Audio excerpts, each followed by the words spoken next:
नमस्कार, बहुत बहुत स्वागत और अभिनंदन आप सभी का बहनों भाइयों। मैं ब्रजेश मिश्रा हूँ। सत्यमेव जयते। इस देश में हमेशा सत्य की जीत होती है। इंसाफ इस देश में अभी बाकी है। जब तक भारत में स्वतंत्र न्यायपालिका है बहनों भाइयों, तब तक हर गरीब को इंसाफ मिलेगा, इस बात की गारंटी है।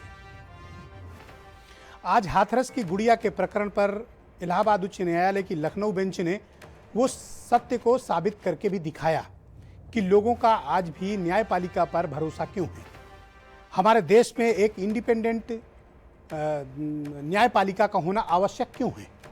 वो इसी दृष्टिकोण से है कि गरीब को न्याय मिले, समाज के अंतिम पायदान में बैठे हुए व्यक्ति को, जो गरीब है, असहाय है, निर्बल है, कमजोर है, बेबस है, लाचार है, उसको न्याय मिले।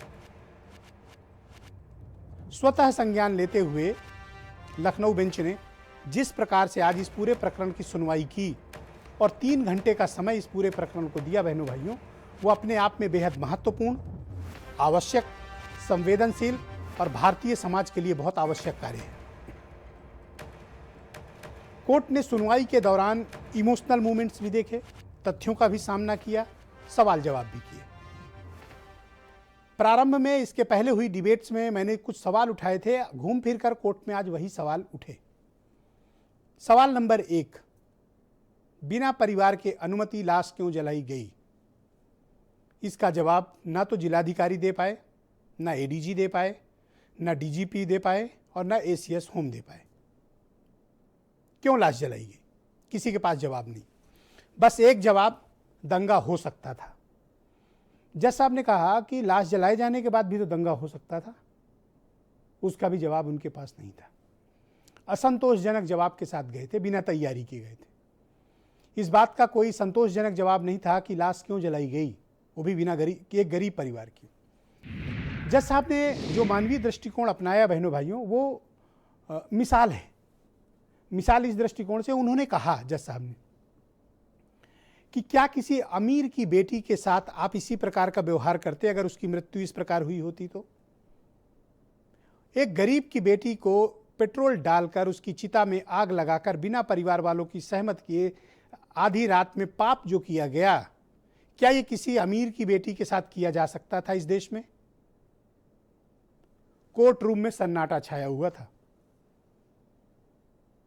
जो अपने को सबसे ताकतवर, सबसे अहंकारी, घमंडी और सत्ता का दुरुपयोग करने वाले अधिकारी थे, वहां पर खामोशी से सिर झुकाए खड़े थे। जिस इंटरनेशनल प्लाट, जिस अंतर्राष्ट्रीय साजिश, जिस पीएफआई, जो 100 करोड़ की फंडिंग, जो 50 करोड़ का मॉरिशस, जो नक्सल भाभी और पीड़िता के परिवार को बदनामियों में ढकेलने की कोशिश करने वाले, आज एक तथ्य भी हाईकोर्ट के समक्ष प्रस्तुत नहीं कर पाए कि इसमें कोई इंटरनेशनल प्लॉट था या 100 करोड़ की फंडिंग थी। ऐसा कोई तथ्य उत्तर प्रदेश की सरकार आज प्रस्तुत नहीं कर पाई। बेनकाब हो गए ये लोग।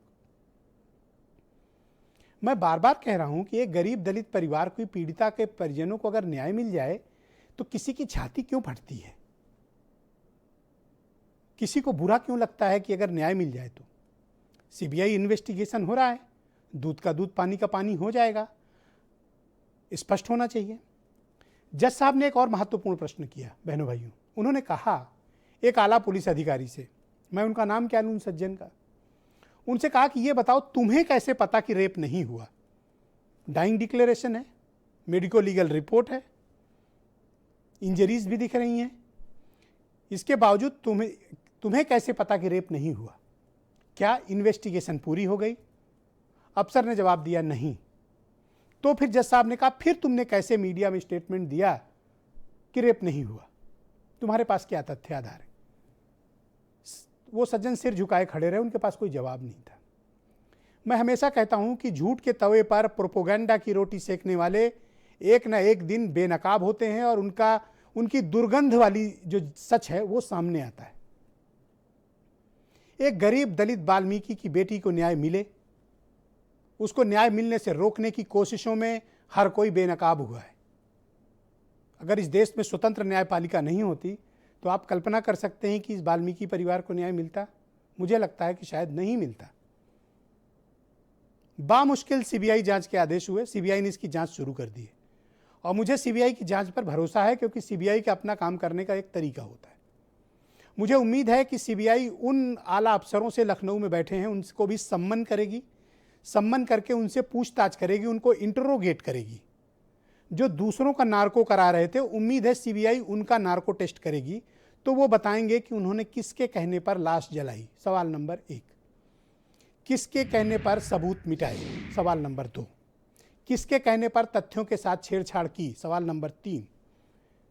किसके कहने पर गवाहों के बयान बदलने की कोशिश हुई, सवाल नंबर 4। सवाल नंबर 5, किसके कहने पर किसके टेलीफोन जाने के बाद डिस्ट्रिक्ट मजिस्ट्रेट ने पीड़ित परिवार को धमकाने की चेष्टा की, सवाल नंबर 6। किसके कहने पर पूरे गांव को 4 दिन के लिए सील किया गया, सवाल नंबर 7। किसके कहने पर 2 दिन तक मीडिया की गांव में एंट्री नहीं दी गई, सवाल नंबर 8। किसके फ़ोन किए जाने के उपरांत पीड़िता को किसी तरह से दिल्ली अस्पताल भेजा गया, जबकि 6 दिन तक उसकी हालत बहुत ख़राब थी, उसको हॉस्पिटल में एडमिट नहीं कराया। मैं डे 1 से कहता आया हूँ कि जब वो जिंदा थी तो उसे इलाज नहीं मिला, और जब इलाज मिलना चाहिए था उस वक्त इंसाफ भी नहीं दिया गया, और उसके बाद उसी पर मैला फेंकने की कोशिश हुई, बदनाम करने की कोशिश हुई, चरित्र हनन की नीचता भरी कोशिश हुई, झूठ का तवे पर प्रोपोगंडा की रोटी बनाने की कोशिश की गई। क्यों? मैं कारण जानना चाहता हूं। सीबीआई जांच कर रही है, जांच पूरी हो जाने देते। अगर कोई निर्दोष है तो मैं इस हक में हूं कि एक भी निर्दोष व्यक्ति को सजा नहीं होनी चाहिए, लेकिन गुड़िया के साथ बलात्कार करके उसकी हत्या करने वालों को फांसी हो, यह मैं डिमांड आज इस फोरम से करता हूं। और मैं आभार प्रकट करता हूं भारत की सर्वोच्च न्यायालय का, उत्तर प्रदेश में इलाहाबाद हाईकोर्ट के न्यायाधीश महोदयों का, जिन्होंने गरीब की आवाज़ सुनी, उनकी आवाज़ सुनी जो हाईकोर्ट में एक वकील तक हायर नहीं कर सकते। और आज वो घमंड से चूर ताकतवर अफसर उन गरीब बेबस लोगों के सामने सिर झुकाए खड़े थे।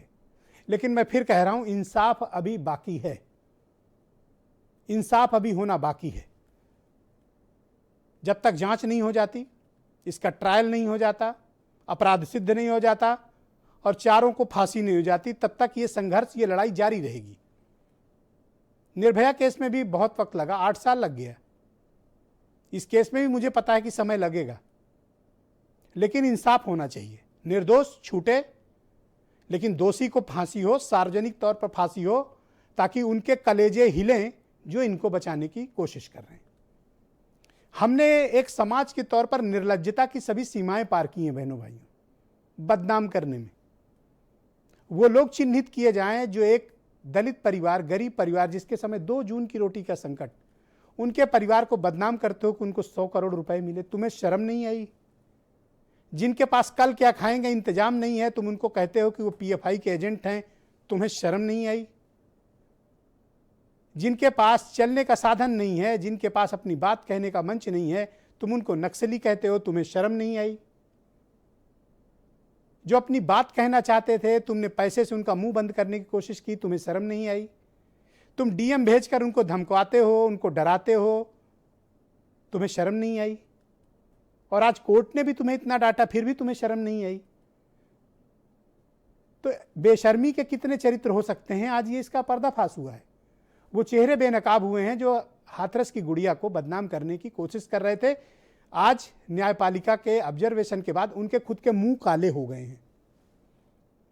वो सामने लाए जाएं जो पीएफआई, इंटरनेशनल प्लाट और 100 करोड़ की फंडिंग की बात कर रहे थे। मैं चाहता हूं कि कोर्ट उस प्रकरण को भी संज्ञान में ले और पूछे, बात करे, इसके सबूत सार्वजनिक किए जाएं कि आखिर विक्टिम शेम का काम कौन लोगों ने किया, किसके इशारे पे किया, कौन लोग इसके पीछे हैं, उनका मकसद अल्टीमेट क्या है। कौन लोग हैं जो उत्तर प्रदेश को जातीय दंगों में बांटना चाहते हैं, कौन वो लोग हैं जो जातीय विद्वेष पैदा करना चाहते थे। उनके चेहरे से नकाब नोचा जाना चाहिए।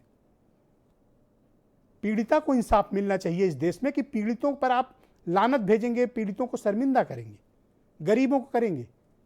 जज साहब की बात से मैं सहमत हूं। क्या किसी की औकात और हैसियत होती कि किसी अमीर के बच्चे के साथ ऐसी घटना करके देख लेता? जज साहब ने बिल्कुल ठीक बात की, मैं सहमत हूं उनसे। कुछ बयान सुनिए, फिर डिबेट को आगे बढ़ाते हैं। परिवार की मर्जी से नहीं किया।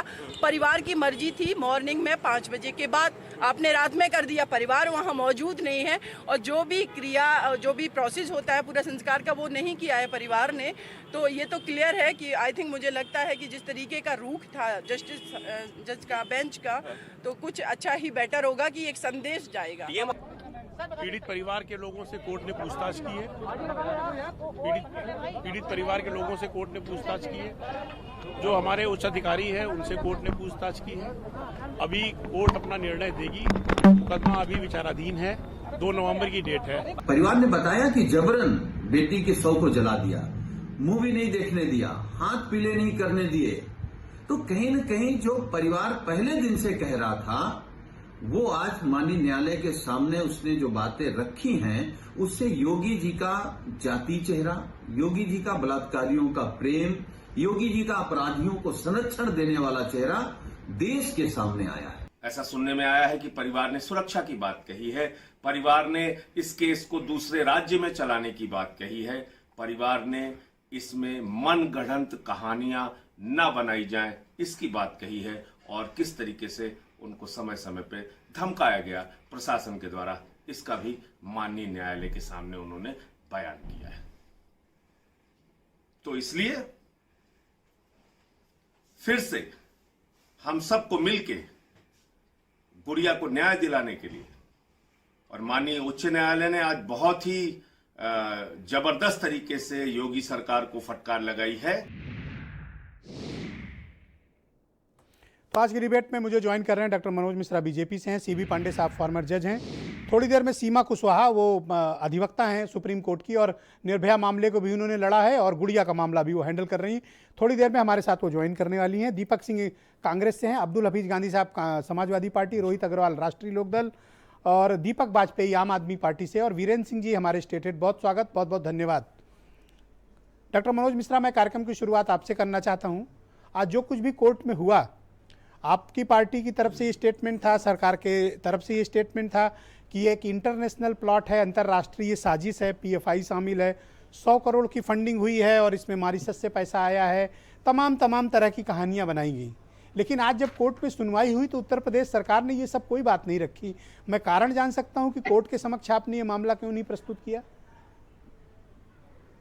देखिए ब्रजेश जी, उस गुड़िया के साथ पूरे देश की संवेदनाएं हैं, और उसमें कोई राजनीतिक दल, चाहे वो कांग्रेस हो, भाजपा हो, सपा हो, बसपा हो, या कोई राजनीतिक दल हो, उसकी संवेदनाएं उस गुड़िया के साथ हैं। और संवेद स्वर में सारे लोग, पूरा देश, पूरा प्रदेश इस बात का इंतजार कर रहा है कि उसको न्याय मिले। माननीय न्यायपालिका का भी स्वागत करता है कि माननीय न्यायपालिका ने, माननीय उच्च न्यायालय ने जो लिया स्टेप ठीक लिया। अब हमें उसके निर्णय के इंतजार करना चाहिए। दूसरी बात जो आप कह रहे हैं, पीएफआई फंडिंग या फर्जी भाभी, या वो फोन के द्वारा ये कहना कि 25 लाख के 50 लाख मांग लो और थोड़ा रुक जाओ मैं आता हूं, या और कोई बातें हैं, वो गुड़िया के परिवार के लिए नहीं कही, उस आंदोलन में जो लोग शामिल थे उनके लिए कही गई। ये जरा दूरी बनाइए कि गुड़िया के परिवार के ऊपर ना नक्सली होने का आरोप लगाया गया, ना पीएफआई का एजेंट होने का आरोप लगाया गया, और ना कोई और बात कही गई। केवल जो बातें आपने भी कही अपनी रिपोर्ट में, वो बातें वहां के शामिल तत्वों के तौर पर कही गई। तो ये अगर आपके पास एविडेंस थे डॉक्टर साहब, तो आप एविडेंस कोर्ट के समक्ष रखते? देखिए वो विषय कहाँ आया, वहां तो गुड़िया का विषय था ना, दंगे का विषय थोड़ी था। वहां वो विषय रखते कि साहब हमने इसलिए किया, गुड़िया को न्याय दिलाने का विषय था। मैं चुनौती देता हूं ना, उसको रखना चाहिए था। वहां पर अराजकता फैलाने का विषय होता तब ये विषय आता। तो विषय अलग अलग हैं दोनों। ओके, उसको तो इस विषय को आप कोर्ट नहीं ले जाएंगे? मतलब भ्रम का वातावरण उत्पन्न होता है। ये विषय कोर्ट नहीं ले जाएंगे आप? पीएफआई 100 करोड़ की फंडिंग, नक्सली भाभी, ये अलग विषय, ये विषय है आंतरिक सुरक्षा का विषय। अच्छा, देखिए ब्रजेश जी, दो चीजें मिक्स मत करिए।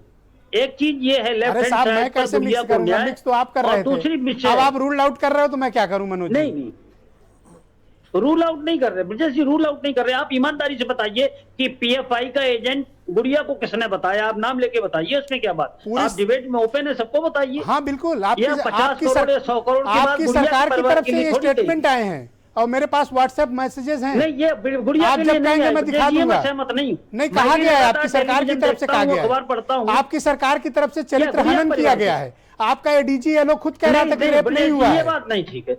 नहीं, देखिए, आपके एडीजी एलो ने चैनल का कहा, पूरे मैं थोड़ी प्रदेश ना में कह रहा सम्मान हूँ। है और सब लोग सम्मान के साथ उसको देखते हैं। विनय कटियार और ये ने खुद मानते कहा हैं रेप कि नहीं निष्पक्ष हुआ। चैनल है। आपके तो 3 मंत्रियों गुड़िया ने के कहा रेप परिवार नहीं की हुआ। ये बात नहीं कही कि आपने PFI चरित्र हनन की एजेंट कोशिश है, की। 50 लाख आज हाई कोर्ट में 50 पकड़े गए तो करोड़ या आपके सुर 50 बदल करोड़ गए। की बात है, गुड़िया परिवार के लिए नहीं है। देखिए, ये ब्रजेश जी, आपकी गंभीरता, आपके चैनल की लोकप्रियता इसलिए बरकरार है कि निष्पक्षता उसके साथ है, और उस निष्पक्षता का तकाजा ये है कि आप दोनों पक्षों को मिक्स न करें।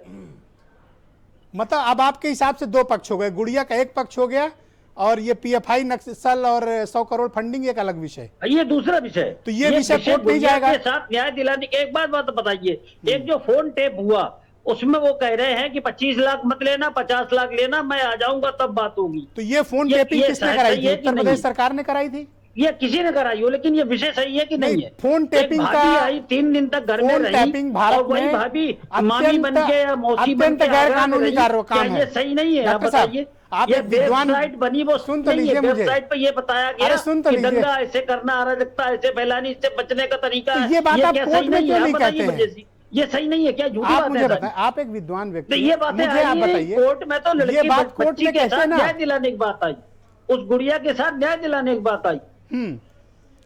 देखिए, आप पहले तो आप सीबीआई जांच नहीं करा रहे थे, बामुश्किल आपने सीबीआई जांच कराई।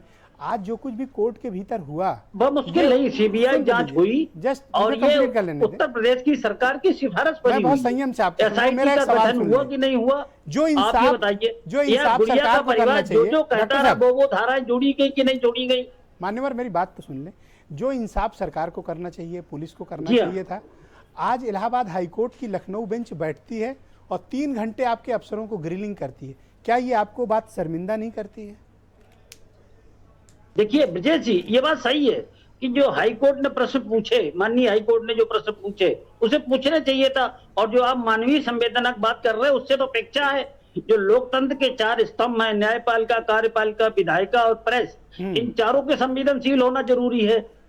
मैं इसमें केवल ये किसी को जानना कोई चाहता आपत्ति हूं, नहीं एक है। हफ्ते तक विक्टिम शेम किया गया, यानी विक्टिम पीड़ितों को शर्मिंदा करने, उनको बेइज्जत करने, उनको अपमानित करने, बिटिया का चरित्र हनन, हर तरह का प्रयास किया गया। क्या आप मानते हैं कि किसी सभ्य समाज में ये उचित है जो कुछ हुआ? देखिए, ऐसा कुछ भी उचित नहीं है और ऐसा नहीं होना चाहिए। ये भाई, बेटी तो हमारे भी है, आपके करेक्ट भी बात है, है। देखिए, सबके कितनी है, अच्छी समाज बात का हर आपने व्यक्ति कही। बेटी का पिता है। तो ये कोई नहीं चाहेगा ऑलराइट, देश अब्दुल, का, समाज का कोई ओके, भी अब मैं व्यक्ति अब्दुल हफीज गांधी को का हो, आमंत्रित करता हूं। किसी भी समाजवादी विचारधारा का हो, पार्टी ये ऐसा नहीं चाह के सकता प्रवक्ता हैं, जो और उत्तर कभी प्रदेश नहीं चाह सकता। के लार्जेस्ट अपोजिशन के स्पोक्स पर्सन है। बहुत बहुत स्वागत आपका गांधी जी। धन्यवाद। आज हाईकोर्ट में जो कुछ भी हुआ और जो तेवर कोर्ट ने दिखाए हैं, उसको लेकर मैं आपकी टिप्पणी जानना चाहता हूं और ये भी जानना चाहता हूं कि पीएफआई, नक्सल, ईडी और ये 100 करोड़ मॉरिशस, ये सब का क्या हुआ? देखिए ब्रजेश जी, हाईकोर्ट द्वारा स्वतः संज्ञान लेना ही दिखाता है कि सरकार विफल रही है और सरकार ने कभी कोशिश नहीं की कि पीड़िता को या पीड़िता के परिवार को किसी भी तरह का न्याय मिले। क्योंकि आप देखिए, तथ्य देखिए, एफआईआर डिले करना, एफआईआर काफ़ी डिले हुई है, उसके बाद मेडिकल एग्जामिनेशन में डिले, फिर दिल्ली रिफर करने में डिले, जिस तरह से डीएम ने हड़काया, जिस तरह से मीडिया को वहाँ नहीं जाने दिया गया। तो ये सारे तथ्य दिखाते हैं कि सरकार में ऊपर बैठे हुए, चाहे वो राजनीतिक लोग हों या जो प्रशासन और शासन से जुड़े हुए लोग हों, उन्होंने इस मसले में ये हमेशा कोशिश की कि पीड़िता और पीड़िता के परिवार को किसी भी तरह का न्याय ना मिले। आज जो सुनने को मिल रहा है पीड़िता के परिवार की तरफ से, ये भी कहा गया है कि उत्तर प्रदेश में न्याय मिलना मुश्किल है, इसलिए या तो इसे दिल्ली या दूसरे प्रदेश में जो है केस को शिफ्ट किया जाए। और पहले भी इस तरह के एग्जाम्पल्स देखने को मिले हैं कि जुडिशरी ने केसेस को शिफ्ट किया है। रात में अंतिम संस्कार क्यों? बिल्कुल, ये बहुत वाजिब प्रश्न है कि यही सवाल जज साहब बार बार 3 घंटे पूछते रहे, कम से कम 10 बार उन्होंने पूछा। बिल्कुल ब्रजेश जी, मैं समझता हूं कि ये बहुत ही गंभीर मुद्दा है कि क्या जरूरत थी और वो उन्होंने किसके कहा आदेश कि थे। क्या किसी अमीर की बेटी के साथ तुम ऐसा कर पाते? बिल्कुल नहीं कर पाते।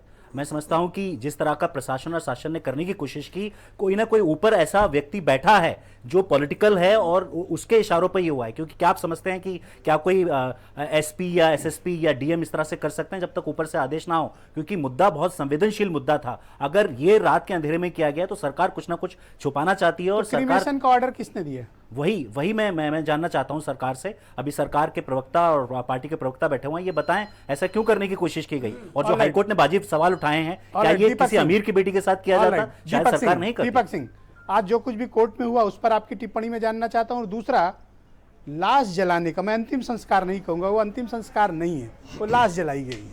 लाश जलाने का आदेश किसका है?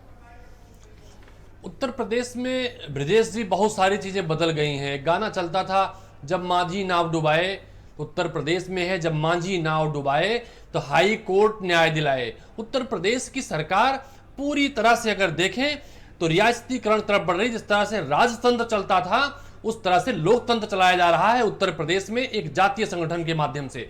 उत्तर प्रदेश में या देश में पूरी तरह से जो फैसले होते हैं, कोर्ट में सुनवाई होती है, राज्य बनाम फला, राज्य सरकार मुकदमा लड़ती है अपराधियों के खिलाफ पीड़ित तरफ से। उत्तर प्रदेश ने स्पष्ट तौर पर देखा है जिस तरह से उत्तर प्रदेश में चाहे उन्नाव कांड रहा हो, चाहे चिन्मयानंद कांड हो, चाहे आज जहां हम चर्चा कर रहे हैं हाथरस कांड हो, सरकार एक पक्ष था, अन्याय की तरफ से पर यहाँ तो पीड़ित पक्ष को ही बदनाम और पीड़ित पक्ष के आपने तरफ से नहीं। वही तो कभी? मैंने कहा, सरकार पार्टी बन के अपराधियों के साथ, दुराचारियों के साथ, बलात्कारियों के साथ खड़ा क्यों था। खड़ी थी? कारण क्या है दीपक सिंह जी, आप बताओ मुझे। आप जो लाश जलाने की बात कर रहे हैं, सरकार का एजेंडा स्पष्ट था, लाश जलाओ, तथ्य छिपाओ, सबूत मिटाओ और अपनी सरकार बचाओ। क्यों? इसमें सरकार को क्या खतरा था दीपक सिंह, आप क्लियर करो।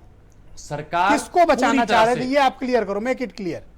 ब्रजेश भाई, सरकार, मैंने पहले कहा, जिस तरह से राजा महाराजा अपने राज्य के, अपने सैनिकों को, अपने कर्मचारियों को बचाने की कोशिश करते थे, तो इसमें राजा कौन सा कर्मचारी अपने था परिवार राजा को का? बचाने की कोशिश करता था। ये एक रियासत की भांति उत्तर प्रदेश के मुख्यमंत्री उत्तर प्रदेश को चलाना चाहते हैं, एक वर्ग विशेष के साथ खड़े होकर चलाना चाहते हैं। वो व्हाट डू प्रदेश यू के मीन साथ बाय नहीं वर्ग है। विशेष? Excuse me, what do you mean by वर्ग विशेष? पूरा प्रदेश ब्रजेश भाई जान रहा है। नहीं, मैं नहीं जान रहा, आप मुझे बताओ। पहले मुख्यमंत्री मैं नहीं जी- जान रहा, आप मुझे बताओ। सुन लीजिए, पहले मुख्यमंत्री जी, आपने वर्ग विशेष का मुझे मैं नाम बताओ। बताता हूं ना, पहले मुख्यमंत्री जी पूरे जो कहावत कही जाती थी, हिंदू समाज के नेता थे, लोग इनका पैर छूते थे, आदर भाव से इनके साथ खड़े होते थे। और अब? फिर मुख्यमंत्री जी होते होते होते होते चुनिंदा उन राजपूतों के साथ खड़े हैं जो अन्याय कर रहा है, जो लोकतंत्र भरोसा नहीं करता है, जो अन्याय और अपराध करता है। मुख्यमंत्री जी केवल उसके साथ खड़े हैं, उत्तर प्रदेश के न्यायप्रिय राजपूतों के साथ भी नहीं खड़े हैं। आप तो उत्तर आम आदमी प्रदेश पार्टी की जनता के भाषा साथ बोल नहीं रहे खड़े हैं। हैं। आप आम आदमी पार्टी की भाषा बोल रहे हैं। भाषा आम आदमी पार्टी, खास पार्टी की ब्रजेश भाई, कांग्रेस पार्टी परवाह नहीं करती, उनकी भाषा बोलती है। ये कांग्रेस पार्टी, मैंने हाउस में इसे 2018 में बोला है, 2018 में उत्तर प्रदेश में नहीं, आम मैं खास आपकी आदमी नियत पे पार्टी शक नहीं आई नहीं कर थी। रहा, मेरा तो काम है सवाल करना, आपको ऐसा कोई विषय नहीं है। नहीं, 2018 में मैंने मुख्यमंत्री के समक्ष इस बात को कहा था। अच्छा, मुख्यमंत्री- थोड़ी पॉलिटिकल बात हो गई। मैं, मेरे साथ फार्मर जस्टिस सीबी पांडे साहब हैं, बड़ा लंबा अनुभव है उनका। सर, आज जो कुछ भी कोर्ट में हुआ और हाई कोर्ट के जिस तरह से सुमोटो इसको संज्ञान में लेकर उन्होंने इस पूरे प्रकरण की सुनवाई की, जितनी गंभीरता, सिस्टमैटिक तरीके से सुनवाई की, आप इस पूरे केस का क्या भविष्य देखते हैं? और आज जो कुछ भी हुआ, ये राज्य के लिए कितना शर्मनाक है, ब्यूरोक्रेसी के लिए कितना शर्मनाक है, कार्यपालिका के लिए कितना शर्मिंदा करने वाला है?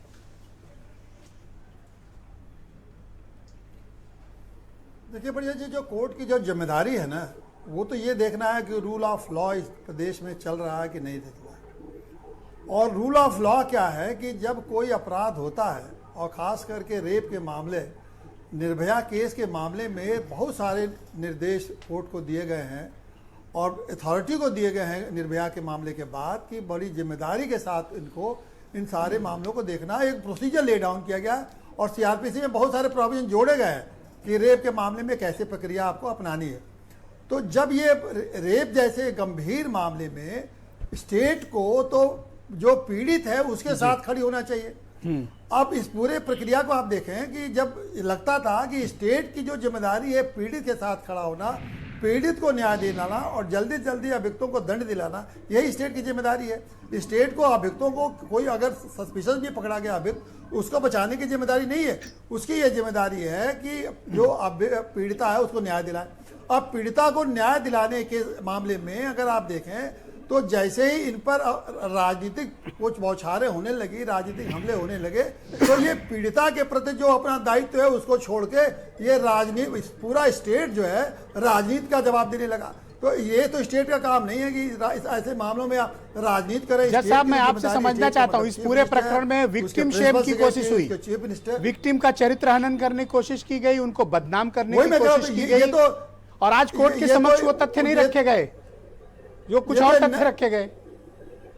ये तो एक बड़ा नई बात देखा गया, ये तो एक बड़ा नई बात देखा गया इस केस में कि आपकी जो जिम्मेदारी है जिसको बचाना और जिसको न्याय दिलाना, उसी का आप उसी के खिलाफ आरोप लगाने लगे, और उसके खिलाफ आरोप लगा के बहुत सारे मामले ये कहने लगे उसके तरफ से, और सरकारी अधिकारी और पुलिस के अधिकारी ये कहने लगे कि ये पीड़िता के ये रिश्तेदार है, उन्होंने ये किया, उन्होंने उनसे मदद लिया, उनको झूठी बात कर रहे हैं। ये बिल्कुल, ये तो बड़ा पहली बार देखना पड़ता कि स्टेट ने पीड़िता के पक्ष में न होकर पीड़िता के खिलाफ बात कहने लगी, और वो भी राजनीतिक लड़ाई लड़ने लगी। अपनी जो मेन जिम्मेदारी है कि पीड़िता को कैसे न्याय दें, उस पर वो उल्टे ही। क्या अब आपको लगता है कि जो काम सरकार को करना था, न्यायालय ने ये जुडिशरी को आगे आकर उसको अपनी ड्यूटी परफॉर्म करनी पड़ी? ये नाकामी है सरकार की। हाँ, यही सब देखा, इसीलिए नाकामी तो ही मानेंगे। जब जुडिशरी ने देख लिया कि ये पीड़िता का न्याय न दिला के ये दूसरी चीजों में इन्वॉल्व हो गए हैं, तब कोर्ट ने सुओ मोटो लिया, और जो सवाल पूछे हैं उसका जवाब देना उनके लिए बहुत मुश्किल है, क्योंकि आपने तो वास्तव में पीड़िता को न्याय दिलाने की जो प्रक्रिया है उसको न अपना के दूसरे रास्ते पर चले गए, तो बड़ी मुश्किल है इनके लिए। और इसीलिए आपने खुद ही बताया कि न्यायालय में ये लोग खड़े होकर जवाब नहीं दे पा रहे थे, एक भी सैटिस्फैक्टरी आंसर नहीं। न्याय की 3 घंटे चली सुनवाई में एक भी अफसर बोलने की स्थिति में नहीं था, वहां पे घिग्घी बंधी थी। जो बाहर आकर अपना सूरमा और बाजीराव बताते घूमते हैं, तो वहां घिग्घी बंधी थी, आवाज नहीं निकल रही थी गले से। अगर वो अपने दायित्व का निर्वाह करते ना, वो पीड़िता को अरे मैं तो कहता हूं, अगर तुमने न्याय किया था, तुम्हारे पास तथ्य थे, तुम इंसाफ के साथ खड़े थे, इंसानियत के साथ खड़े थे, तो जज साहब को बताते कि तुमने ये किया है। आज तुम्हारी आवाज कहाँ गायब हो गई? आज तुम्हारा सूरमा पंक्ति कहाँ चली गई? बताते, अच्छे ढंग से बताते, तथ्यों को साथ बताते। ओके सर, दीपक वाजपेयी मेरे साथ जुड़ चुके हैं, आम आदमी पार्टी के प्रवक्ता हैं। दीपक जी, आज इलाहाबाद हाई कोर्ट की लखनऊ बेंच ने इतिहास रचा है। मैं मानता हूं कि आज न्यायपालिका का फिर से नमन करने का वक्त है कि एक आम गरीब को अगर न्याय की किसी से आस है तो वो हमारी न्यायपालिका है, और आज हमारे जज साहबानों ने वो करके दिखाया। आज कोई PFI, नक्सल, ED, 100 करोड़, मॉरिशस, आज ये सब तथ्य गायब थे, और आज वही अफसर जवाब नहीं दे पा रहे थे जो ये कह रहे थे कि रेप नहीं हुआ। जज साहब ने पूछा कि बताओ भाई, तुम्हें कैसे पता? तो साहब के पास जवाब नहीं था। लाश क्यों जलाई? साहब के पास जवाब नहीं था। दीपक जी। ब्रजेश जी, आज की सुनवाई पे अगर आप गौर करें, आपका सर श्रद्धा से झुक जाएगा हमारे देश की न्यायपालिका के लिए कि अगर लोकतंत्र की और हमारे अधिकारों की रक्षा के लिए कोई संस्था आज खड़ी है तो न्यायपालिका है। अगर इलाहाबाद हाईकोर्ट ने, माननीय हाईकोर्ट ने हस्तक्षेप ना किया होता तो क्या तस्वीर बन रही थी? आज जो सवाल माननीय हाईकोर्ट ने पूछे उनको आप देखिए। हाईकोर्ट ने कहा कि अगर कोई अमीर की बेटी होती तो क्या आपकी हिम्मत होती इस तरह लाश जलाने की जिस तरह आपने जलाई है? ये एकदम साफ हो गया, केवल इस कमेंट से साफ हो गया, केवल इस टिप्पणी से साफ हो गया कि हमारे संविधान के अनुच्छेद 14 में जो कानून के सम्मक बराबरी और कानून के समान संरक्षण का जो मूल अधिकार हमें दिया गया है, उस संविधान के अधिकार को उठाकर आग में फेंक दिया योगी सरकार ने। और आप चिन्मयानंद जैसे बलात्कारी का मुकदमा वापस लेने वाली सरकार से क्या अपेक्षा कर सकते हैं? मैं ये सवाल पूछना चाहता हूं कि कल आप PFI करते घूम रहे थे, 100 करोड़ आदान प्रदान के डेटा लेके आप मुख्यमंत्री खुद यहां पर प्रेस कॉन्फ्रेंस कर रहे थे, इनके अधिकारी प्रेस को ब्रीफिंग कर रहे थे, क्या हो गया? कहां चले गए वो सबूत? जवाब दीजिए। मैं ब्रजेश जी आपसे पूछना चाहता हूं कि वो नक्सल भाभी कहां चली गई? मतलब इससे शर्मनाक क्या हो सकता है कि इस प्रदेश का मुख्यमंत्री, इसके सांसद, इसके नेता उस विक्टिम का, जो पीड़िता थी, उसका चरित्र हनन करने में लग गए। इनके भाजपा के नेता कह रहे हैं कि आप बताइए कि पीड़िता बाजरे के खेत में क्यों गई? यहां का ADG और SP कह रहा है कि बलात्कार हुआ नहीं। आज क्यों घिघी बन गई इनकी? ब्रजेश जी जवाब दीजिए। ब्रजेश जी क्यों जवाब दे भाई? कहां गई? ब्रजेश जी क्यों जवाब दीजिए? कोई ब्रजेश जी ने थोड़ी ये बात कही है। ब्रजेश जी उससे पूछो। ब्रजेश जी तो पहले दिन से खड़े हुए हैं, ब्रजेश जी क्यों जवाब देंगे? जवाब दें डॉक्टर मनोज मिश्रा, मैंने तो नहीं ब्रजेश कहा। जी आप मैं बताइए क्यों क्या जवाब सवाल दूं? पूछ रहे, मैं क्यों क्या जवाब दूं? सवाल पूछ रहे? नहीं, मैं क्यों ब्रजेश- जवाब दूं आपको? ब्रजेश जी सवाल जवाब पूछ इनको रहे हैं, देना है क्या कि मैं- मुझे देना है? क्या मैं उस ये बताएं। सांसद, मैं उस पार्टी से जवाब मांग, मैं उस सरकार उस पार्टी से जवाब मांगने जाऊं ब्रजेश जिसका मिश्रा सांसद जवाब दें, पहुंचा ब्रजेश हुआ था मिश्रा जवाब जेल दें। में दरिंदों से मिलने के लिए। अरे पीड़ित मैं के उससे साथ बात खड़े करना होना कोई चाहूं गुनाह जिसका है नेता क्या? कह रहा था कि बाजरे ब्रजेश की मिश्रा खेती पीड़ित के क्यों साथ नहीं? खड़े हैं तो कोई गुनाह कर दिया क्या मैंने? हाँ, मैं पीड़ित के साथ खड़ा हूं। आप मुझसे सवाल पूछेंगे? आप पूछिए बीजेपी वालों से, आप उनसे क्यों नहीं पूछते हैं? आप मुझसे क्यों पूछते हैं? ब्रजेश जी, ये मैं सवाल पीड़ित पूरे के साथ देश, खड़ा पूरे हूं प्रदेश से और आप खड़ा क्यों रहूंगा, जानना चाहते हैं? और जब तक फांसी नहीं होगी खड़ा रहूंगा। साधुवाद है आपको, आपको साधुवाद है। आप इस लड़ाई को यहां लेके आए हैं। आपने सीबीआई जांच की लड़ाई लड़ी, आपने हाईकोर्ट की लड़ाई लड़ी, आपने पीड़िता की फोरेंसिक रिपोर्ट सामने रख और के फिर भी आप इस मेरे देश से को सवाल बताया पूछते कि हैं। ये एडीजी, आप मुझसे ये सवाल पूछते पालतू हैं पुलिस वाला झूठ कि बोल रहा ब्रजेश है। मिश्रा जवाब ये दीजिए सवाल आपने नक्सलवादी पूछे, के बारे जवाब आप में। लाए। ब्रजेश मिश्रा पीएफआई के बारे में जवाब दीजिए। अरे आप डॉक्टर मनोज से पूछिए ना, आप उत्तर प्रदेश सरकार से पूछिए, आप मुझसे क्या पूछ रहे हैं? ब्रजेश जी 4 खंभों में जो जिम्मेदारी है, आज आपने देख लिया कि कार्यपालिका किस तरह बैठ गई और अपराधियों के साथ मिल गई जाके। इस प्रदेश का मुख्यमंत्री किस तरह अधिकारियों के साथ, किस तरह अपराधियों के साथ मिल गया जाकर, किस तरह पे वहां पर दरिंदों को बचाने में लग गया। तो ये हमारे सारे समाज की जिम्मेदारी है। तो क्या इन ये सवालों दीपक का सिंह जो जवाब आरोप ढूंढ लगा कर रहे हैं लाना। कांग्रेस वाले, क्या इस आरोप में सच्चाई है? ये तो आपकी भाषा बोलने लगे हैं अब। नहीं, आप देखिए ना, आप 2 घटनाएं देखिए ब्रजेश जी, 2 घटनाएं देखिए। एक हाथरस की घटना, यहां पर मुख्यमंत्री जिस समाज के नेता होने का दावा करते हैं, बलात्कार करने वाले लोग चूंकि उस समाज से बिलोंग करते हैं, मुख्यमंत्री खुलेआम उनको बचाने के लिए सारे कानून संविधान को आग में फेंक देते हैं। कल की घटना देखिए, गोंडा में एक पुजारी की हत्या हुई, एक ब्राह्मण पुजारी की। कैसे? वो माफिया जिसके अरे वो ऊपर सेफ है, 32 मुकदमे, अभी जिसके ऊपर हत्या का आरोप है, स्वस्थ हैं। वो मुख्यमंत्री के समाज से है। जिस एसएचओ को वहां पर पोस्ट किया गया, जिसने उसकी सिक्योरिटी वापस ली, वो भी उसी समाज से है। फोन की रिकॉर्डिंग कल वायरल हो रही थी, वो साधु कह रहा है कि आप ये राजनीति मत कीजिए जाती, मेरी हत्या हो गई तो आप जिम्मेदार रोहित होंगे। अग्रवाल, उसके सीने पर ऑलराइट, थैंक यू। उस रोहित ब्राह्मण अग्रवाल पुजारी के सीने पर क्या रखकर आज गोली मार दी कार्यपालिका गई? के लिए सवाल शर्मिंदा नहीं होने का उठाएगा दिन नहीं क्या? है? उन लोगों को शर्मिंदा होने का दिन नहीं है जिन्होंने बिटिया का चरित्र हनन करने की कोशिश की? रोहित ब्रिजेश जी, सबसे पहले तो मैं आज आपको साधुवाद दूंगा, आपको नमन करूंगा। मुझे 8 तारीख को मैं आपके डिबेट पे था, मनोज मिश्रा भी थे उसी डिबेट पे, और आपने एक मनोज मिश्रा को चैलेंज किया था कि उन अपराधियों को मैं फांसी लगवाऊंगा और तुम्हारे सीने पे चढ़ के लगवाऊंगा और तुम देखते रह जाओगे। और अभी जो आपसे मनोज मिश्रा बड़ी बड़ी ऊंची ऊंची आवाज निकाल के सवाल पूछ रहे थे ना, यही मनोज मिश्रा 8 तारीख को बैठ के आपके चैनल से पीएफआई की बात कर रहे थे। यही मनोज मिश्रा आपसे बात कर रहे थे कि विपक्ष साजिश कर रहा है वहां पे, यही बात कर रहे थे कि वहां पे 25 लाख और 50 लाख की बात कर रहे थे। आज इनके मिजाज ही बदल गए हाईकोर्ट की फटकार के बाद।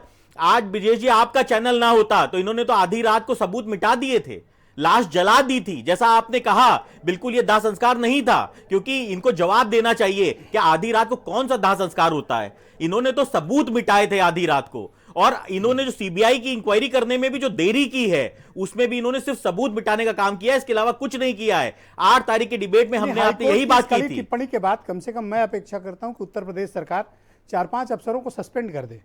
नहीं, किसको सस्पेंड करेगी? ये तो संरक्षण दे रहे हैं अफसरों को। आऊंगा दीपक जी, बिना प्लीज वेट, लखनऊ के आदेश के, दीपक जी प्लीज वेट। हाँ, बिना लखनऊ के आदेश के ये वहां पे दाह संस्कार हो नहीं सकता था। आधी रात को किसको गरज पड़ी थी कि वहां पे दाह संस्कार कर? अरे गरीब परिवार जिसके पास 2 जून की रोटी नहीं है। बीरेन जी, आज क्या हुआ हाईकोर्ट में, पूरा घटनाक्रम बताइए।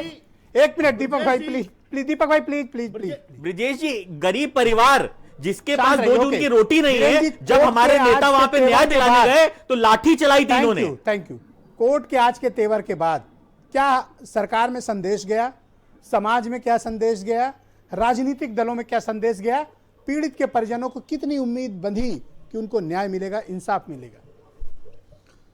देखिए, उम्मीद तो तभी बन गई थी जिस दिन हाई कोर्ट ने इसका सो मोटो संज्ञान लिया था, मीडिया के आह्वान पर, जनता के जो मंशा थी उसके अनुरूप। तो आज भी हाई कोर्ट ने दूध का दूध और पानी का पानी किया।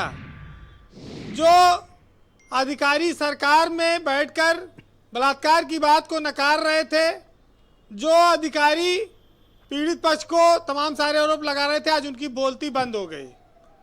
और ये जो पीएफआई का जो कनेक्शन था 100 करोड़ देकर मॉरिशस से, यहाँ से वहाँ से फंडिंग, दंगा कराने की साजिश, ये सब बातें आज हवा हो गई कोर्ट में।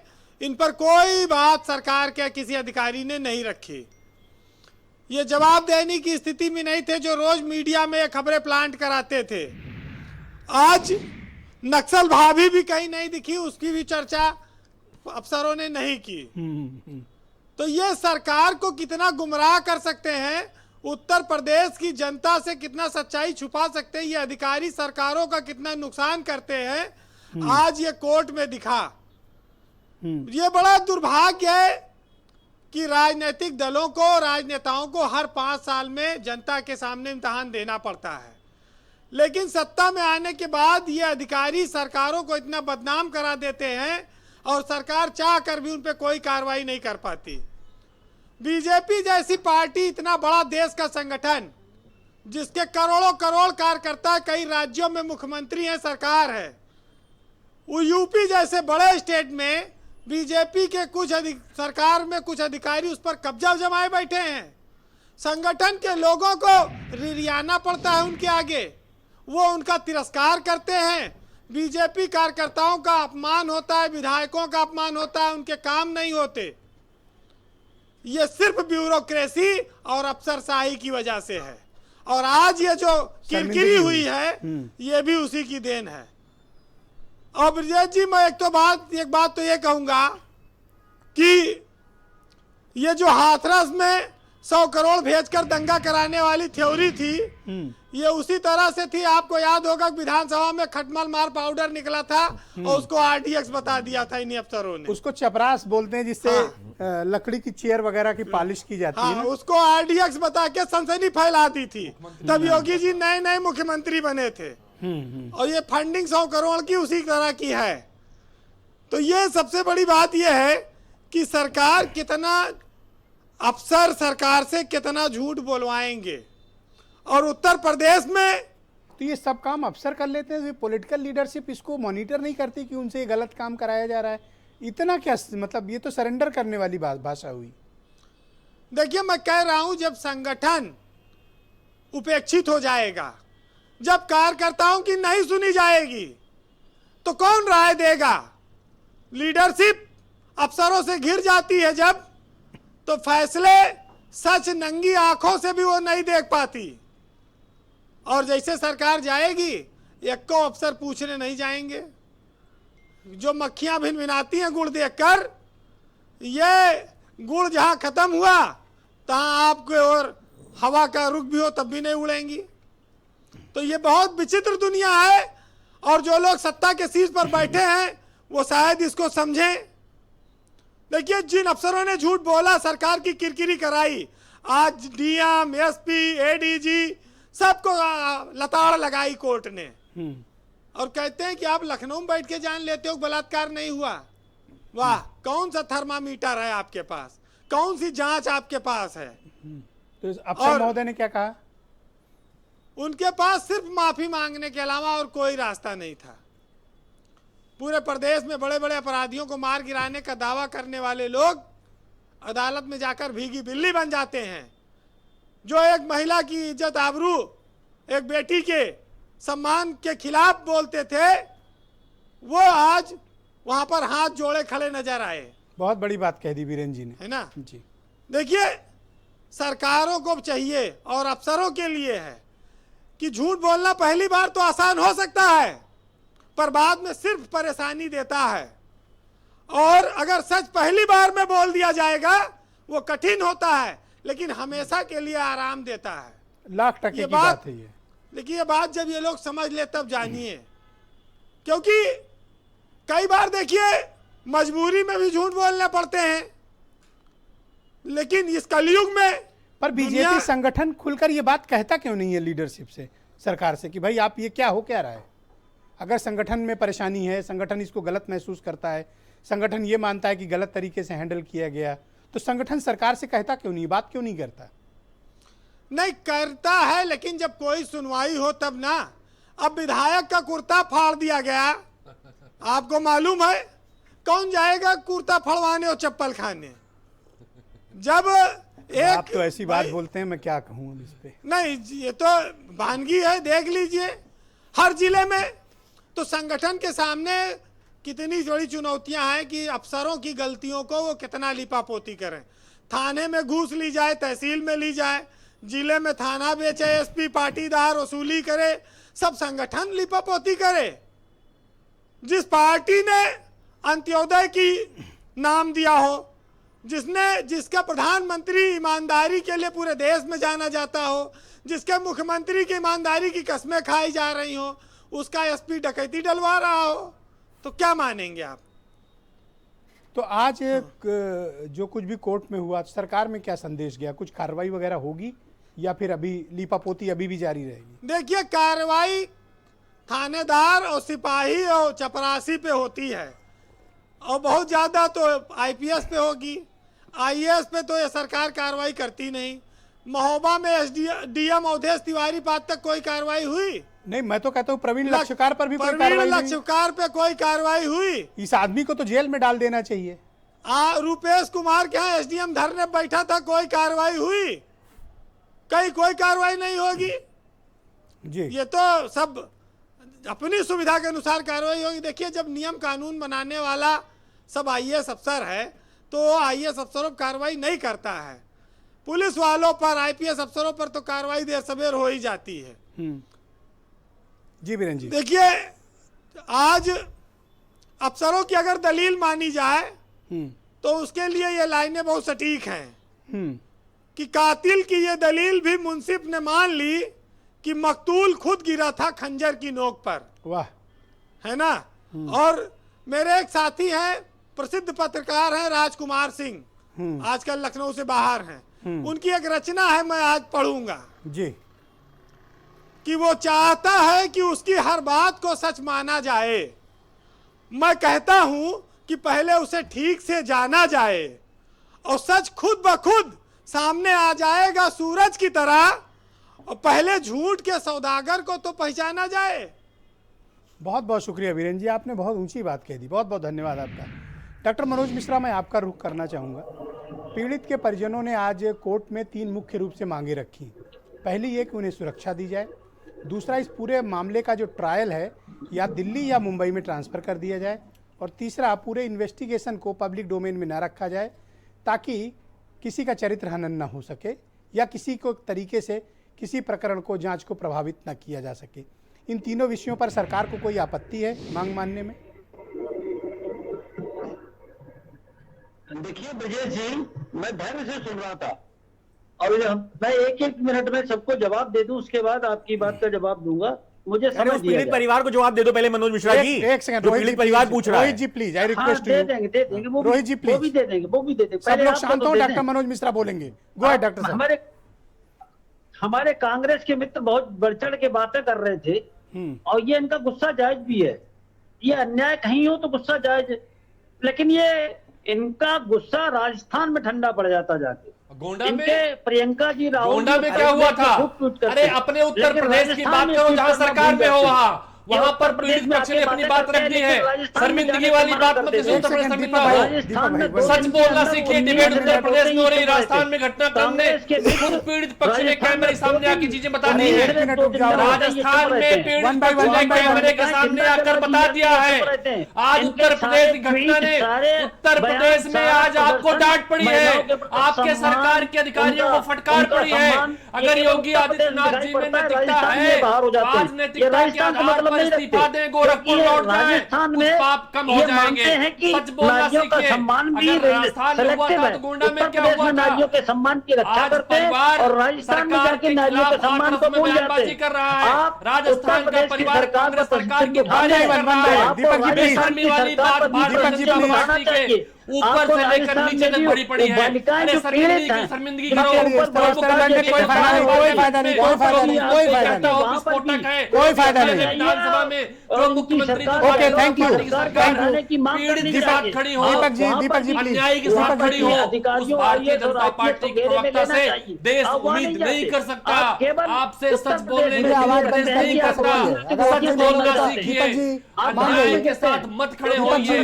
आप सर चढ़ के बोल रहा है भारतीय जनता पार्टी का भारतीय जनता पार्टी का बाप सर चढ़ ओके। के बोल रहा है।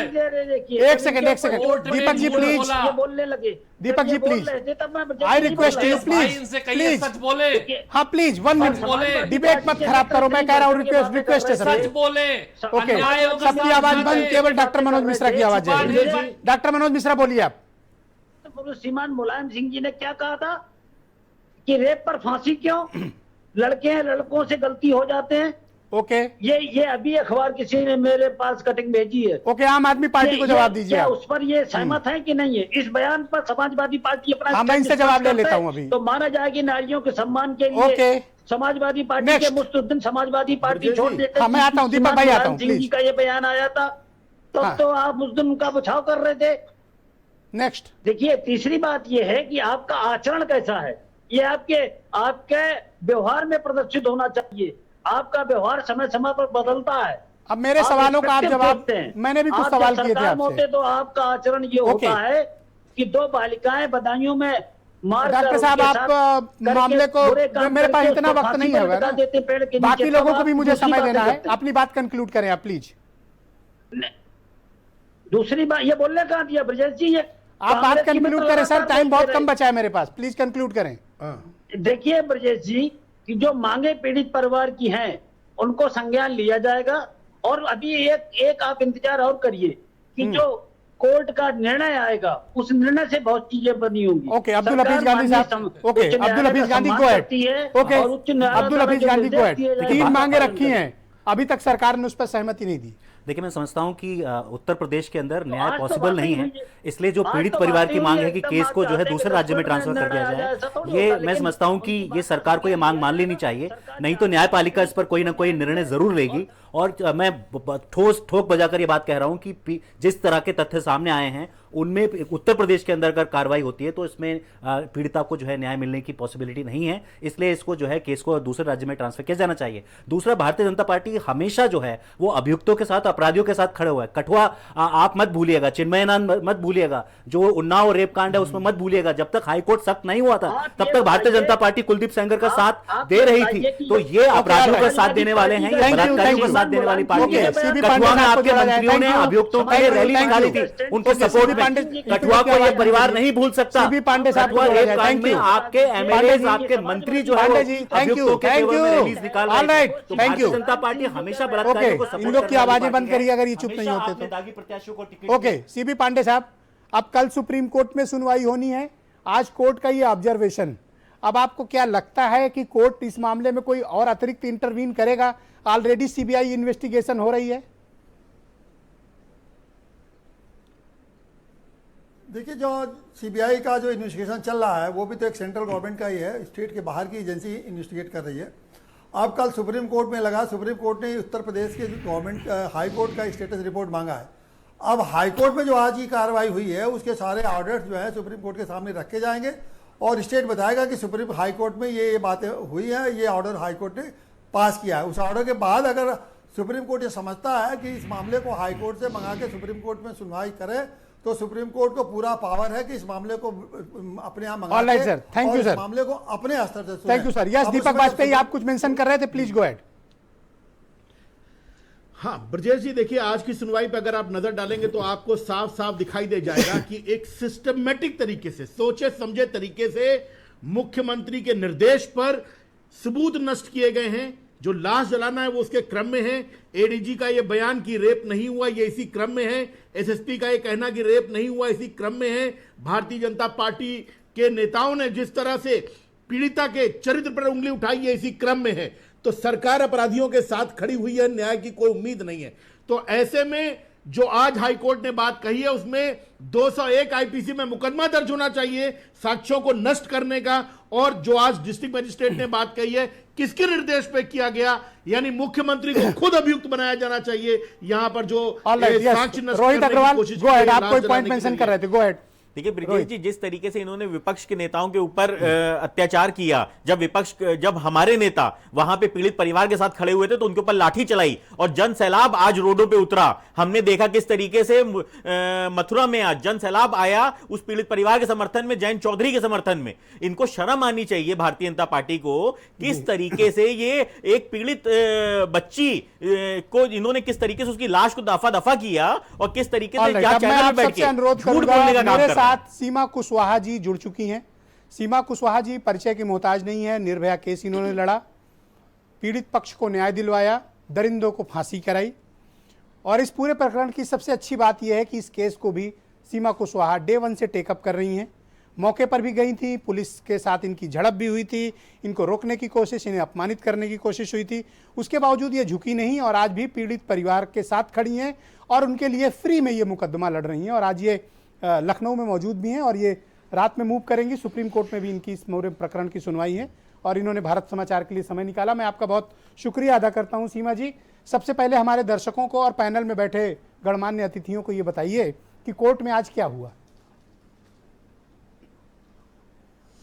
देखिए, कोर्ट ने सो मोटो संज्ञान लिया था। कोर्ट ने स्वतः इस केस को सुना है और सभी पार्टी जितना भी इसमें पीड़ित परिवार है और राज्य सरकार है, दोनों को नोटिस किया गया था कि आप लोग आकर के अपना अपना पक्ष रखें। और जो नोटिस किया गया था, जारी किया था, नोटिस भेजा था जो माननीय न्यायालय ने, उस नोटिस को ही पढ़ करके अगर हम लोग पढ़ेंगे तो एक दर्द सा महसूस होता है। जिस तरीके से माननीय न्यायालय की तरफ से जो नोटिस गया उसमें कहा गया कि हमें बहुत आघात पहुंचा है कि आपकी जो बेटी है जिसको अंतिम संस्कार करने का मौका नहीं मिला, आपके परिवार से आपका अधिकार छीन लिया गया, तो आपको हम जो भी आप पीड़ित हैं और इन सारी चीज़ों पर हम आपकी बात सुनेंगे, आप अपना पक्ष कोर्ट में रखें आकर के। तो कोर्ट ने जिस तरीके से 1 बाय 1 इस परिवार के सभी सदस्यों से बात की, उनकी हर बात को सुना और साथ ही साथ जो वहाँ के डीएम साहब हैं, डीएम से भी उनसे पूछताछ की कि आखिर क्या सवाल पूछा कि आपको रात में बॉडी को जलाना। उनका सवाल यही था कि आखिर ऐसी क्या वजह थी जो रात में आपको बॉडी जलानी पड़ी, आप 2 घंटे इंतजार नहीं कर सकते थे। तो डीएम का आंसर ये था कि लॉ एंड ऑर्डर का इशू था।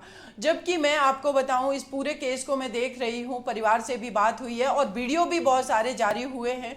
उसमें आप देखेंगे कि जब वो चिता जलाई जा रही है उस समय पर एक भी पर्सन उस चिता के पास मौजूद नहीं है। मीडिया बहुत दूर से कवरेज कर रही है और इनका कहना है लॉ एंड ऑर्डर फेलियर हो जाता।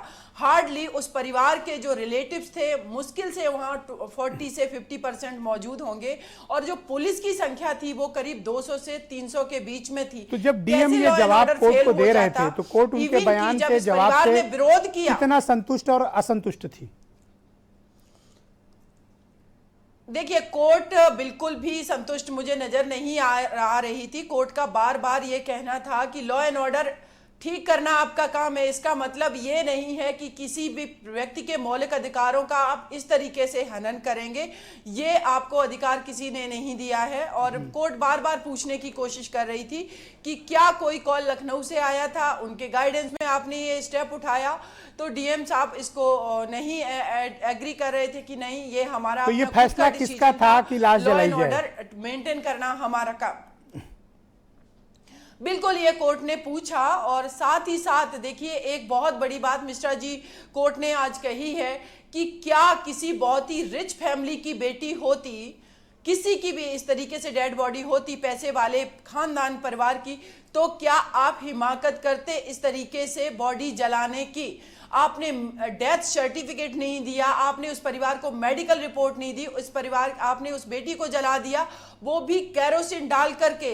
ये इसको हम क्या कहेंगे? तो कोर्ट का कहना था कि जो हमारा कॉन्स्टिट्यूशन का उद्देश्य है, पर्पज है, जो आर्टिकल 21 है, उसका जो राइट है कि किसी भी व्यक्ति को डिग्निफाइड तरीके से अपनी लाइफ जीने का अधिकार है और अगर उसकी डेथ हो जाती है तब भी उसका सम्मान पूर्वक एक संस्कार के माध्यम से उसका अंतिम संस्कार किया जाता है। अगर आप मौलिक अधिकारों का हनन कर रहे हैं तो आपको आंसरेबल होना पड़ेगा। क्वेश्चन ये है रेप वाले मामले पे एक कंट्रोवर्शियल स्टेटमेंट एक आला पुलिस अधिकारी का आया था, कोर्ट ने इस पर भी कुछ बात की? जी, बिल्कुल देखिए डीआईजी जो प्रशांत जी हैं उन्हीं का ये स्टेटमेंट था कि जो एफएसएल रिपोर्ट है उसमें रेप की पुष्टि नहीं हुई है क्योंकि वहां सीमन नहीं पाया गया। तो कोर्ट ने उनको भी अच्छे से मतलब कहेंगे कि फटकार ही लगाई कि एटलीस्ट आपको 2013 में जो अमेंडमेंट किया गया आईपीसी में वो रेप का सेक्शन एक बार उठा करके देख लेना चाहिए था कि सीमन का पाया जाना कंपलसरी नहीं है कि अगर सीमन पाया जाएगा तभी रेप किया जाएगा। तो इस तरीके से, और दूसरा उन्होंने कोर्ट का सीधा ये क्वेश्चन था कि प्रशांत जी अगर आपकी बेटी होती तो क्या आप इस चीज को टॉलरेट करते? और देखिए हमारी कंट्री के अंदर तो जो प्रशांत लोग ने जिनके क्या पास जवाब पावर दिया? है, कोर्ट जिनके को पास क्या जवाब पैसा दिया है, प्रशांत ने? वो उनका कहना था हाँ हमारे पास एक बेटी है, उनकी एक बेटी है, कोई बेटा नहीं है। उन्होंने कि आई नो वेरी वेल कि क्या महसूस करते हैं, लेकिन मेरा अपना जो व्यू है कि ये लोग सिर्फ तभी महसूस करते हैं जब इनके अपने परिवार की बात होती है। ये लोग सिस्टम में बैठ करके जो इनकी ड्यूटी है ये वो ड्यूटी भी पूरी नहीं करते। आप वो चीज महसूस मत करिए कि वो जो हाथरस की बेटी है वो आपकी बेटी थी, लेकिन आप अपनी ड्यूटी पूरी तरीके से सही से कीजिए, न्यूट्रल होकर के ड्यूटी कीजिए, बाइस्ड होकर ड्यूटी मत कीजिए। इतना ही काफी है। अगर हमारे देश सीमा जी आपने 3 मुख्य मांगे कोर्ट के समक्ष रखी। पहली मांग ये रखी कि परिवार को सिक्योरिटी दी जाए, दूसरी मांग आपने रखी कि ट्रायल दिल्ली या मुंबई ट्रांसफर किया जाए, और तीसरी मांग रखी कि पब्लिक डोमेन में इन्वेस्टिगेशन न लाया जाए। Is it true? बिल्कुल जी जी, यस हमारी 3 जो प्रेयर थी, हमें एफिडेविट फाइल करना था बट वो एफिडेविट फाइल नहीं हो सका, लेकिन जो प्रेयर हमारी थी वो कोर्ट ने उसको कंसीडर तो किया। क्या आपको लगता है कि जज साहब की ये बात जानने में बहुत दिलचस्पी थी कि क्या लखनऊ से कोई टेलीफोन कॉल गई थी? यस उन्होंने जानने की कोशिश की, 2-3 बार उन्होंने पूछा है, डीएम से भी पूछा है और डीआईजी से भी पूछा था उन्होंने कि आखिर आपने डिसीजन ये किसके कहने पर लिया। तो यस डीएम साहब सेटिस्फाई करने वाला आंसर नहीं दे सके, इसीलिए स्टेट ने टाइम मांगा है कि कमिंग जो 2 नवंबर है उस डेट को ये अगेन हियरिंग है। तो क्या शासन ने यानी गवर्नमेंट की तरफ से भी एसीएस होम डीजीपी वगैरह अपीयर हुए थे, क्या उन्होंने रिस्पॉन्सिबिलिटी ओन नहीं की कि क्रीमेशन उनके कहने पर हुआ? नहीं, उनका तो इन लोगों का कहना है कि वो इसलिए क्रीमेशन किया गया क्योंकि एक तो लॉ एंड ऑर्डर का इशू था, दूसरा परिवार की उपस्थिति में किया गया, और परिवार का कहना है कि वो कोई भी मेंबर वहाँ का परिवार का सदस्य उपस्थित नहीं था। तो स्टेट का कहना है कि हमारे पास वो वीडियोज हैं, और परिवार का कहना है कि हमारे पास भी वो वीडियोज हैं क्योंकि उस वीडियोज में परिवार का कोई भी पर सीमा जी ये फाइंड आउट करना बहुत आसान है, आजकल इलेक्ट्रॉनिक दौर है, ये फाइंड आउट करना बहुत आसान है। डीएम का मोबाइल फोन और लैंडलाइन नंबर्स जब्त कर लिए जाने चाहिए और जांच कर ली जाए कि उनके इनकमिंग कॉल्स में कौन कौन है और उनके व्हाट्सएप संदेशों में क्या क्या है, अगर वो मिटा ना चुके हों तो। देखिए बिल्कुल आई थिंक सीबीआई को फौरन इन्वेस्टिगेट करना चाहिए और डिस्ट्रिक्ट मजिस्ट्रेट का ऑफिशियल सीयूजी और पर्सनल नंबर जब्त करके उसकी जांच करनी चाहिए। बिल्कुल, अगर चीजें कहीं पर भी मैनिपुलेटेड नहीं की जाएं तो मेरे देश के अंदर मुझे नहीं लगता है कि कोई भी जो कल्प्रिट होगा, जो एक्यूज होगा, वो बच के निकल जाए और अगेन इस तरीके के क्राइम रिपीट होंगे। लेकिन इशू ये होता है कि लोग पावर का, पैसे का यूज करके, ये बहुत बड़ी सच्चाई है, हम इस चीज को एडमिट नहीं करते हैं। हम बात पूरे घटनाक्रम में एक चीज थी जिसने मुझे बहुत दुखी किया, बात करते हैं कि प्रैक्टिकल होने की विक्टिम का चरित्र हनन किया गया, विक्टिम को बदनाम किया गया, उनके परिवार को बदनाम किया गया, उन पे तरह तरह के लांछन लगाए गए। ये पहली बार हुआ है भारत में। मिश्रा जी, मैं एक और बात कंफर्म कर रही हूं आपको कि जिस तरीके से लोगों का जो एडमिनिस्ट्रेशन का कहना है कि उस बेटी ने बताया नहीं कि उसके साथ रेप किया गया, मेरा कहना है कि जो लोग ये बात बोल रहे हैं वो एक बार पहला वो वीडियो देखें, रेड सूट पहन करके वो बेटी पुलिस स्टेशन में लेटी हुई है, उस वीडियो को देखिए, उसमें वो बता रही है कि उसके साथ जबरदस्ती की गई। जबरदस्ती का मतलब क्या होता है, एक छोटी सी बात को नहीं लोग समझ पाए, छोटी सी बात को ऑफिसर जो वहां पर आईओ या इंस्पेक्टर एसएचओ नहीं समझ पाए, 376 सेक्शन में एफआईआर क्यों दर्ज नहीं हुई, जबकि प्राइमरी लेवल पे उस वीडियो के अकॉर्डिंग इनको करना चाहिए था। और ये इनका कहना है कि बाद में फैक्ट को उन्होंने जानबूझ करके अदर लोगों के नाम लिए हैं। आपने कोर्ट में ये बताया मैम politician आ कि गए, इन बिटिया का सारी चरित्र चीजों को हनन मैं करने नहीं की मानती कोशिश हूँ। की जा रही है। बिल्कुल, मैंने ये कोर्ट को सारी चीजों को इंटीमेट किया है और कोर्ट ने इसीलिए कि पब्लिक में जो भी इन्वेस्टिगेशन हो रहा है वो कोई भी चीज अब पब्लिक में नहीं आएगी। आप सुप्रीम कोर्ट और मूव कोर्ट कर ने रही हैं, इसको लास्ट consider क्वेश्चन है किया मेरा, Yes. सुप्रीम कोर्ट में आपके क्या प्रेयर होगी? सुप्रीम कोर्ट में मुझे अभी देखिए, मैं थोड़ा यहाँ से फ्री ही हुई थी, मुझे आपके चैनल से ही पता चला है कि सुप्रीम कोर्ट में कल हियरिंग है। जी, ऑल राइट, बहुत बहुत शुक्रिया सीमा कुशवाहा जी। ब्रजेश जी एक सवाल बोल रही हूँ ना। जी जी, ओके, यस मैम, जी, thank you. Seema ji go ahead please. Thank you, all right, thank you so much, thank you so much. Thank you. Seema ji लग रहा है थोड़ा जल्दी में। मैं आप सबका बहुत आभार प्रकट करता हूँ, धन्यवाद प्रकट करता हूँ और भारत की न्यायपालिका को नमस्कार करता हूँ, प्रणाम करता हूँ कि अंत्योदय यानी समाज के अंतिम पायदान पर खड़े व्यक्ति को न्याय देने की पहल भारत की सर्वोच्च अदालतों ने किया। हमारी एपेक्स कोर्ट्स ने किया, उत्तर प्रदेश में इलाहाबाद उच्च न्यायालय की लखनऊ बेंच ने किया। उम्मीद है गुड़िया को इंसाफ जरूर मिलेगा और उनके कलेजे फूकेंगे, उनकी छातियों में तकलीफ होगी जब ये दरिंदे फांसी पर लटकाए जाएंगे। बहुत बहुत शुक्रिया, धन्यवाद, नमस्कार।